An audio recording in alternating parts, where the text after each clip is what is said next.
the lesson. Oh yeah.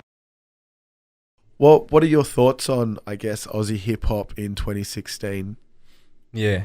Oh man, I think it's exciting, bro. It's exciting. Like, it's scary at the time. We've got like 100 million SoundCloud rappers out there all thinking they're the best, trying to prove shit, and you know what I mean. It's been diluted very much so, but at the same time, there comes an energy and with that, you know, and like a lot of good people have gotten better over time, and there's a lot of people taking their shit serious and releasing albums now, which is a big thing to me. They're making that sort of other stuff seem irrelevant. You know, you really got to take that step to release it, and that's happened this year. Like, with quite a few artists that I've been watching over the years, and as far as shows and stuff go, people are starting to go out to shows again, and yeah, I think people are generally feeling it's not just Aussie hip hop anymore. You know what I mean? Like, for the last 10, 15 years in the public eye, it's been like Aussie hip hop, but now there's artists who are Aussie rappers but aren't considered Aussie hip hop. You know what I mean? And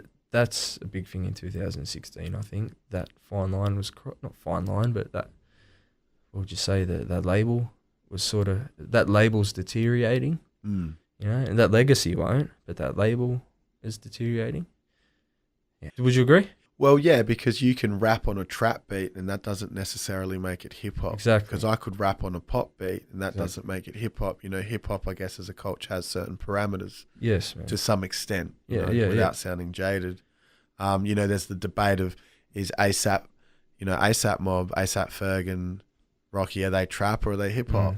You know what I mean? Like, well, that's a tough one, man. Like, well, I think it's both. Yeah, how offended would those dudes be if they're like, you ain't calling me hip hop? But then it's again, just they're that two. different that they can kind of expect to be put outside that box. But I think people who are doing that are probably going for that, probably trying to be put outside that just hip hop box, which is only because hip hop has become in the public eye diluted.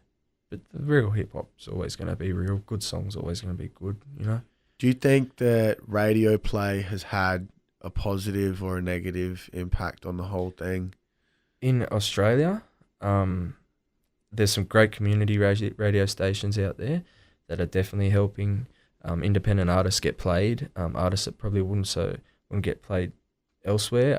There is some commercial radio starting to play stuff too that I know of, you know, some probably not such as radio-friendly stuff at night, which is starting to seep in there.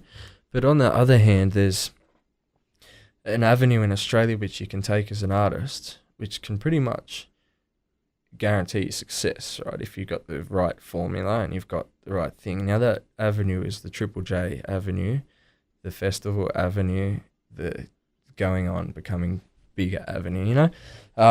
Fucking Triple J, the thing with that is they kind of make it hard for independent artists because, they can make it easy, like I said, and they can take you there. But if they don't like your shit, it won't get played. Now, that's what it comes down to.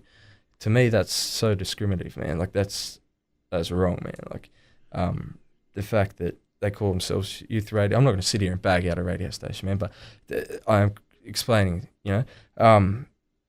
The fact that they, how can I say this right? Okay, so it comes down to the fact that it's controlled by one dude, more or less.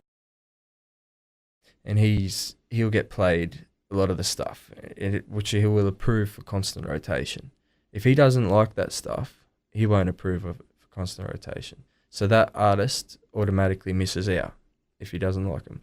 Pretty sure I've been one of them, and I know my brother's been one of them, right? Okay, they call themselves youth radio.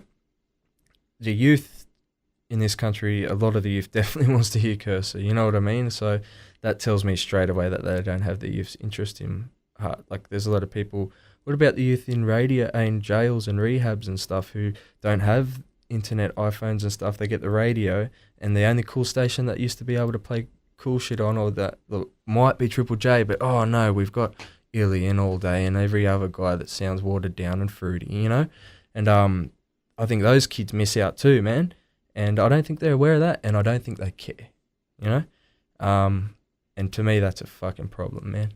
And I think that definitely needs to be addressed. And I like what you dudes are doing here, man. Fresh 92, you guys an opposite example of that. You know, helping out independent artists. It's not controlled. It's, you know, you have a cool team here, which seems to, seems to let you do what you know is right for the station, man. You get a bit of freedom, and I think that's where Triple J could learn a bit from, man.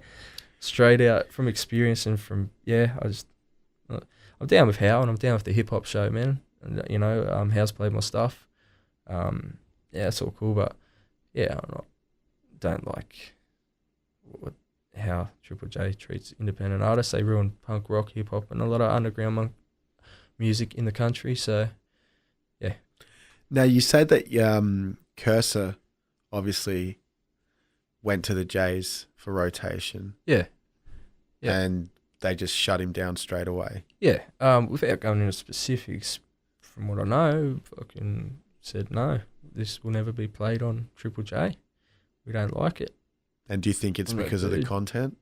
Well, this song didn't have any bad content in it. Didn't have any swearing. It wasn't watered down pop, because that's not Cursor, but it was radio friendly. It was cool, man. Like, it could definitely be, was a lot more heartfelt and better than the other fruity stuff he was playing, and I can't work out why it wasn't played, man.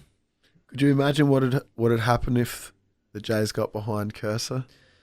Yeah, I think there would be a slight backlash from their already existing market, but you look at that market and that's dwindling, man. They're struggling, like, you know what I mean? So I think it's about time they take a risk and start opening their minds a bit, you know? Because sticking, being that arrogant, it's university radio. They should change themselves to university radio, not youth radio, because that's all like this trendy uni student stuff, you know, and it really is, man.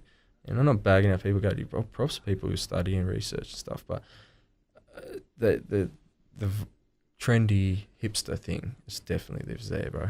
And I think it's about time that they stop that shit, or at least play some other shit too. Yeah, mix it up a little bit. When I was is what a kid, man, Triple J was mad, bro. I used to hear heaps of underground music on that. Used to hear mad shit. Not anymore. Maybe once every now and then, you know. About time they stop that silly crap. The lesson. 2-7. Oh, yeah.